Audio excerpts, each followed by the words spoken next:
You believe Malcolm's biological father is a good friend of your mother's. I know how bad it sounds. Subconsciously, I was trying to try to seduce him. A friend of your mother's, or did you know whether or not he was intimate with your mother? Now, this wasn't her first time coming to the paternity court. She had been here before. Guess what? The initial reason that brought her here is the same damn reason that she's here again. Some people don't just learn. I hope you guys are ready. It's gonna be one traumatizing show. Ms. Kavanaugh, you appeared in our courtroom previously and tested 2 men as potential fathers of your 1-month-old son, Malcolm. Yes, Your Honor. Unfortunately, neither turned out to be his biological father. Yes, Your Honor. I hope you guys are ready to hear some of the most shocking things to ever be said. Ms. Kavanaugh was no good girl. Trust me, she had been quite mischievous. This time around, she didn't just get intimate with any random guy. She got intimate with her mom's friend. She has some serious balls, trust me. Ms. Kavanaugh. Yes, Your Honor. Your mother's friend? Yes, Your Honor. I know how bad it sounds. It is bad. I started calling him up, asking for like rides, to the grocery store, to get stuff from my house. And like subconsciously, I was trying to try to seduce him. I was wearing inappropriate things around him. And why were you doing this? In all honesty, I was drinking a lot. Things Ms. Kavanaugh said would make a priest want to go to confession. They were beyond this world, believe me. Mr. Sense, on the other hand, didn't sound convincing when defending himself. I mean, do you just randomly sleep with your friend's daughter? Hell no. It was like she said, came over a couple of times. She was in inappropriate gear. First time, I shunned it off. Second time, I said, hey, watch out. Third time, it's starting to look good. Fourth time, lapse in judgment, and here we are today. Wow, so how many times were you intimate with her? 1. Listening to everything that pops out of both their mouths was really uncomfortable. But let's proceed, shall we? I mean, there was 1-month-old kid involved. These two really do need some counseling. So as you look at Malcolm, do you see Mr. Spence any resemblance? I see a little bit, but from being in court previously, I found out that you can't always go on look at all. When you found out you were pregnant, did Mr. Spence's name come to mind immediately? Moving on. When Ms. Kavanaugh found out she was pregnant, Mr. Spence's name did not pop up in her head as the potential father. Damn! Apparently she wasn't just fooling around with him. I would definitely give her an ass whooping if she were my child. It really was like, I thought Mr. Bowles was the dad. Well, after the court, I started thinking, well, he could be a possibility that Mr. Spence is the father. And I texted him and I asked him, when was the last time we had sex? He told me it was the end of October. And when was Malcolm born? He was born July 9th. Ms. Kavanaugh's mom took the stand and, oh boy, did she have a lot to say about her daughter and her so-called friend. She said she noticed the eye contact they gave each other when they met. Deep down in her heart, she knew something was gonna go down. I questioned each of them. They each denied that anything had happened.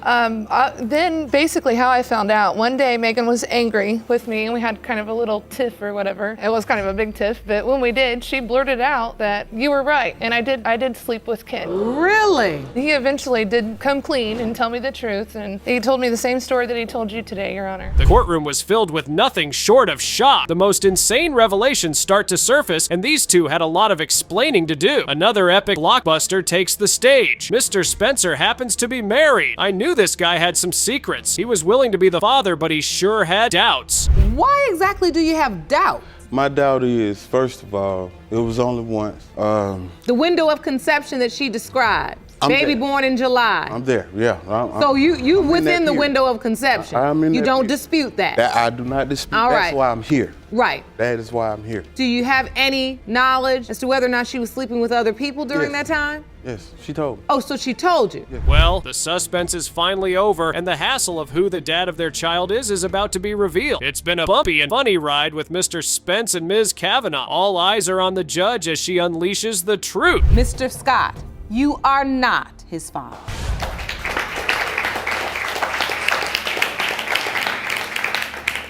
Are you ready for the next result? You okay? I'm just nervous because I know I made mistakes and I can't change them. Mr. Spence, you. After finding out she had a terminal illness, Ms. Holeshoe seeks to uncover the true identity of who her biological father is, only to find out the most shocking surprises on her journey. It's one roller coaster to the next in this episode. Let's dive right into it. Ms. Holeshoe, you claim your mother had an affair with the defendant's father, and today you're in court to prove that he is your biological father. Is that correct? Yes, ma'am, it is. Now things get really heated in a matter of seconds. It felt like they all hated separated themselves from their previous lives. Apparently, the alleged father had passed away, but his daughters for sure weren't going to welcome Ms. Holshoe with open arms. Have also said that I'm his daughter. And And also I'm in the obituary as his daughter. You are. Yes, I am, ma'am. That was a big mistake that her name was put into the obituary. Our father's sister did that. No. And did not tell any of us about it. Our father didn't even mention her. Nope. Ms. Holshoe found out she had a real dad in the most awkward way. Trust me, your mind isn't gonna believe what you're about to hear. Her stepdad and mom were having an argument. Boom! The bomb drops and she can't believe what she hears. How did you find out? Because my stepdad was drunk and he was fighting with my mother, and he said, well, who do you think your father is? And so after that, my mother told me, and she took me and introduced me to DL, and we had a relationship from then on. Now the sisters for sure weren't going easy on Ms. Holshoe. They felt she was an imposter who was trying to spoil their family's name. They stood their ground and denied every single thing Ms. Holshoe said in the courtroom. Trust me, it was quite a show. All of a sudden, you are brought into contact with Miss Holshoe. Yeah. How old were you all when this meeting happened? I was 19 at the time. So you remember this day? Oh, with clearly, like it was yesterday. They were sitting in a booth with my dad across from her and her mother. I was standing at the end and he said, I just brought you guys here to let you know that she's your sister. Some really interesting stories started to fly around the courtroom. Everyone was trying to air out their minds and beliefs. In the process, some nasty revelations jump it out. Trust me, they weren't nice and some of it was just super fishy, but Ms. Holshoe stood her ground. My father had gone to at the bar where her mother was working and caught her cheating on him. That gave me No topic. the thought that obviously her mother probably has no idea who any of her children belong to. Really? It's not my fault you guys don't want to know me. It's not my fault that your dad had sex with my mother. The courtroom was pretty heated up at this point, with both parties throwing shades at each other. Another of their sisters walks into the courtroom. Surprisingly, she's on Ms. Holshoe's side. She believes that there is a chance that Ms. Holshoe is her sister. Now that's interesting, wouldn't you say? Miss Holshoe contends that she shares a father with you and your sisters? Yes. And your sisters say, oh no, she doesn't. That's their opinion. What is your opinion? I believe that she is. You do. Tell Yes, the I court do. why. Because my father told me that she was. She just needs a family, Your Honor, because her whole family, She she's just shut out. They've shut her No, out I've because shut she's them such a out, devil. Now she had quite a lot to say. Not only did she back up Ms. Holshoe's claim of being their sister, she also said their father was no saint. He was also messing around with other women. Wow! Miss Holshoe's mother had been sleeping around, had a reputation. Yes. And As so they did didn't he. believe it. As did he. we don't. Our, We don't our believe it. dad We is don't all of our deny hero. that our father slept around. He is our hero to this day. And I'm not going to bash him, but yes, he loved women, and that's just the way it was. Some men hunt, some men don't. The tension was palpable, but no worries cause the moment of truth was here. Time to spill the beans on whether she was really his daughter or it was all a joke. All eyes were on the judge as she got ready to give the final verdict. Cue the mic drop. That the probability of half-siblingship between Diana Howard and Misty Lynn Holshoe is 98.1%. I'm glad she knows, Your Honor, but it doesn't make a difference to I'm glad us. she knows too. You know, it's very sad from where I sit to see this venom. I have no Things, problem deep with things. them. Looking at his face, you could tell he had been through the worst days of his life. From having a manipulative girlfriend to thinking he may or may not be the father of the girlfriend's son, this man has been on a journey of roller coasters, trust me. I hope you're ready. Your minds are about to be blown. You testify that his paternity denial is tearing you apart. Is that correct? Yes, Your Honor. Mr. Thomas, you claim that after finding pictures of Miss Yancey and the baby with another man, you are convinced you are not Kahari's biological father. Is that correct? That's correct, Your Honor. Living in denial of being the father of their child, Mr. Thomas is determined to find out who really owns the kid in the picture. Now, don't think their story didn't start off as a love story, because it did. But I guess not every love story ends up with the princess having her Prince Charming and a perfect family. Right now, Your Honor, it's hard, because I do love her and all. Throughout the whole relationship, we always talked about having a child together. But, now it's like we're at a point where it's a child, but possibly might not be the father, you know, so it kind of hurts, so. And Kahari is 7 months old. And you worried about, is it your baby? Yes, Your Honor. Oops! Now there's trouble in their little paradise, and it looks like everything is hanging on the line. The trust issues start to spiral into the relationship, and things start to fall apart with both Mr. Thomas and Ms. Yancey seeing different people. An open relationship. Now? Well, I didn't see that coming. Yeah, and even, like she said, even at the time, we were both seeing someone, we were still seeing each other, so it wasn't like. Well, Were you broken up or were you together? More like friends with benefits. yeah, well, But were you also dating and sleeping with other people? I didn't start dating and sleeping with other people until Maurice had seen me giving my friend a ride. We were going out. The tension starts to build. They start yelling at each other, and it turns into a total mess. We broke up. We didn't break up. It wasn't a serious breakup. You still needed me on and on and on. Even the judge has to shut them up at some point. If you ask me, these two definitely need a therapist. But I thought y'all said you all were broken Right, up. exactly. When we were breaking up, That's not to correct. me, I felt like we were over. If we were I felt, over- and I told him that multiple times. If we were so we're over, done. you Don't wouldn't- call me. Don't come to my house. Do not disturb me. Leave me alone. But he at the same continued time, to be she's persistent. still calling me. She'll still come to my mom's house, ask me for little things, you know what I mean, to help her out with this or that, and I would. So if we're so broken up. Things get pretty cozy, and Ms. Yancey finds out she's pregnant. I know what you're thinking. Could it be for Mr. Thomas, or could it be for one of the guys she was hanging out with while on a break? Well, hold your breath. You're in for a surprise of a lifetime, trust me. We were sitting at my mom's house, and you know, she came and she said that she took a pregnancy test and she's pregnant. And I'm like, you know, I was happy for the simple fact that over the years we were trying to conceive and have a baby. And in the back of my mind, I'm thinking like, yes, it finally happened. And then after she told me, she left and texted me that the baby might not be. Boom! Ms. Yancey drops the bomb in the courtroom going on about how baby daddy might not be the dad of the kid. I bet you didn't see that coming now, did you? Tension starts to rise again, and things aren't looking pretty anymore. Even though you sent that text back and said it might not be your child. Yes, I explained to him that, you know, I was skeptical. And even though she was skeptical, you know, she told me, and I had my doubts, but at the same time, it was like a 50% chance it is mine. I don't want to have the son, you know what I mean, born in this world without being there for him. So regardless, I stepped up and Right, as you you know, should. chose to be there for her. Like the good guy Mr. Thomas is, he was there for Ms. Yancey and the baby. All he wanted to do was be a good daddy, but was his heart crushed? Well, I guess we'll find out soon. The emotions start to rip open through his mind. He has himself throwing questions in his mind. Is this baby mine? Does this kid really belong to me? I tell you, he is in troubled waters. I just don't feel like he's mine. Why? Who did he look like? He looked like his mother. So what's wrong with that? I mean, it's a new baby. She's the mother. Hey, yeah, and it's true, but you know, it's this thing I used to say, like, if it looks like the mother too much, then it might not be the father or something. Oh, boo. Wait, now did you make this up or this is something you heard?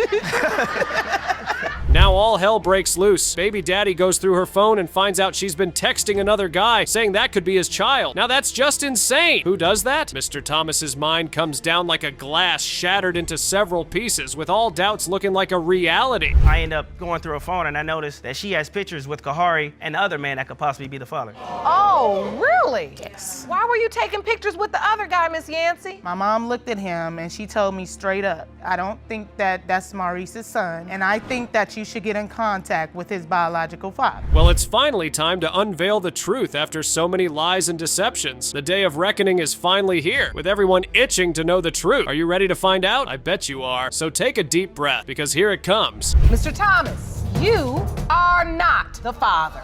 I'm very sorry. It's okay, Your Honor. It's all right. I mean, I still love her and I still love him at the end of the day, but if she wants to build. So now we've got to figure out how we manage all of these circumstances that you both brought into play, right? Correct.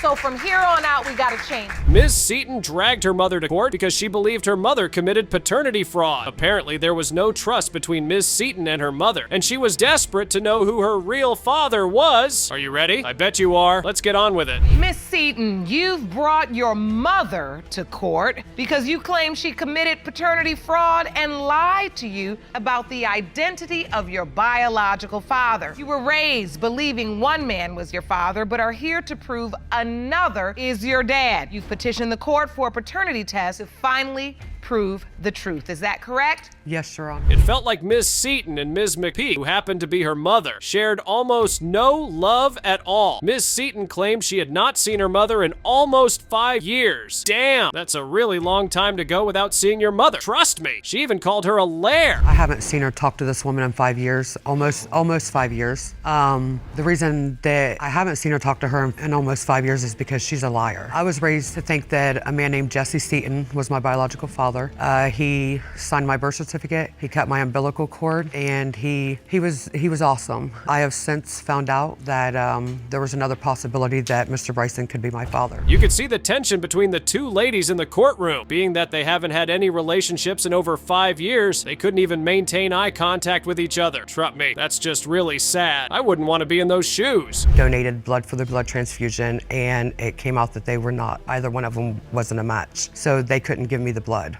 Why do you look like she's not telling the truth, Miss McPeak? It's untrue. How do you respond? Because she's a liar. She always has been. She does whatever she can to hurt anybody. She doesn't have a heart at all. But is she lying about the hospital saying there's not a match? Yes, she is. Ms. McPeak wasn't having any of that. She stood her ground and said everything her daughter was saying was all in her head and there was no truth to it. She hit the nail on the head and called her a big-ass liar. Damn! She's just as big as liar as her granddaughter, plain and simple. She never thought that I was good enough for a son. He could have had DNA at that time, and he didn't want DNA. He said he was 100% sure it was his. And ever since Jessica's been old enough to talk, maybe kindergarten, she's been nothing but an habitual liar.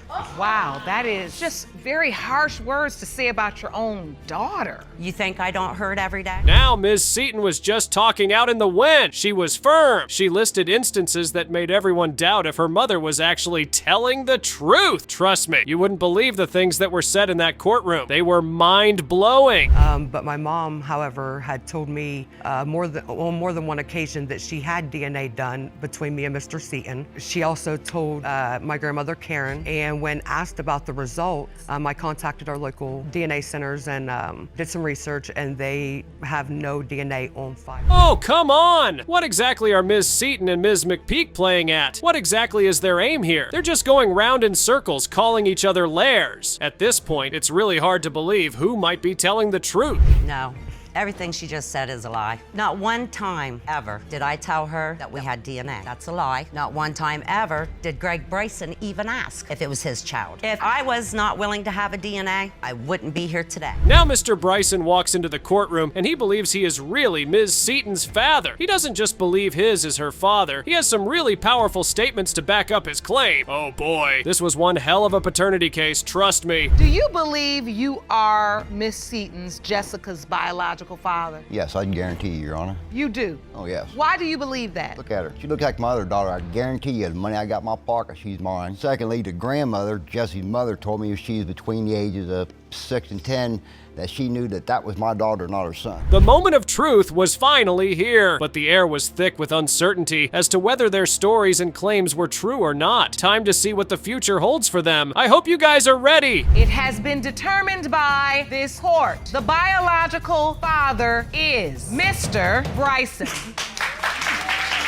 Thank you.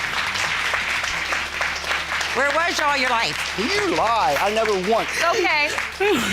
Just hug your daughter. This was completely traumatizing. These two brothers came to court because they had some real doubts that their uncle might actually be their father. Trust me, guys, it's a really crazy roller coaster. I hope your seats are locked in. Mr. Ellis, you and your brother have brought your mother to court today because you say you've always believed the man in this photograph is your father. Yes, Your Honor. Then, just recently, you learned that your biological father may actually be your father's brother. Yes. Now, Miss Shivers, who happened to be their mother, was one hell of a mischievous woman. She had a husband who she was intimate with, of course, then went on to sleep with his brother. Who in the world does that? You know, just having some drinks or whatever, and Uncle Ronnie came up to me and said, you know I'm your son, you know you my son, right? You know, so. Yeah, it was basically like a family get together. It was a family function. You know how people get when they, you know, indulge or whatnot. I guess he overindulged and the truth came to light. Now, the crazy thing was that Ms. Shivers did admit to being intimate with the two brothers. She was blaming it on the fact that she was lonely and had nowhere to go. Yeah, right. Like that makes any sense at all. I'm pretty speechless right now. I had nowhere to lay my head, and we grew up together. We're best friends. I did what I had to do to keep a roof over the head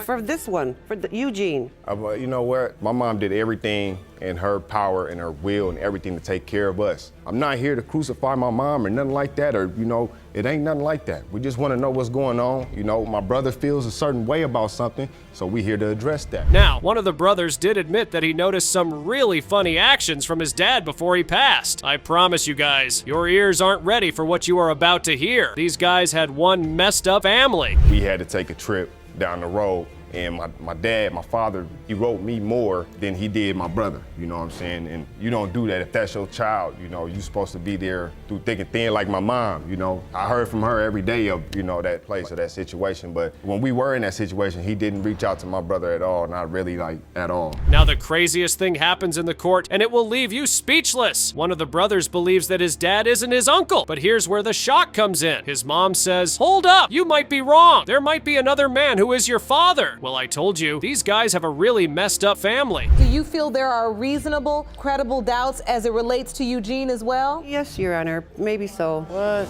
Well, you want to hear it? That's I'm going to tell you. You ain't never said that before? Well, and I asked you who's my dad? John Ellis. You said John Ellis. So now it's a possibility somebody else might be my dad. Well, you got tested, son. We're going to bring it out. We'll bring it all out. Now let's get Uncle Dad into the courtroom. Mr. McClellan walks into the courtroom to give his side of the story. Well, guess what? He actually believes he is the father. Ain't no mind games here, people. It's starting to really look insane. Ms. Shivers had some explaining to do. She said we only had sex once. She must have meant we only had sex once sober. You know what I mean? That's what she must have meant, you know? Because she can't even remember the first time, you know? But you remember. Oh, boy. Really? No more details needed. Okay. Another truth bomb hits the air in the courtroom. Ms. Shivers had to be one crazy woman, trust me. She says that aside from the two brothers she got intimate with, there was a possibility that another man was in the picture. Oh my God! Breeze. I met him when I was waitressing in the restaurant, and he ran a big hotel. And he also, you know, gave me jobs and stuff. That's when Eugene was like about 4 or 5. We had a couple of little nights, you know, where we had a few drinks and we did have intimacy. He died. About time we draw the curtain on this paternity showdown. Will it be a double dose of daddy drama, or will the clouds of uncertainty finally clear? The key to the truth was in the envelope. Here goes nothing. John Ellis is your father. I knew that. I knew that. I knew that. I knew that. I said that from the beginning. I knew that. Look at me. Look at him. Hey, okay. I have the results for Arthur as well. Are you ready? Yes, Judge. John Ellis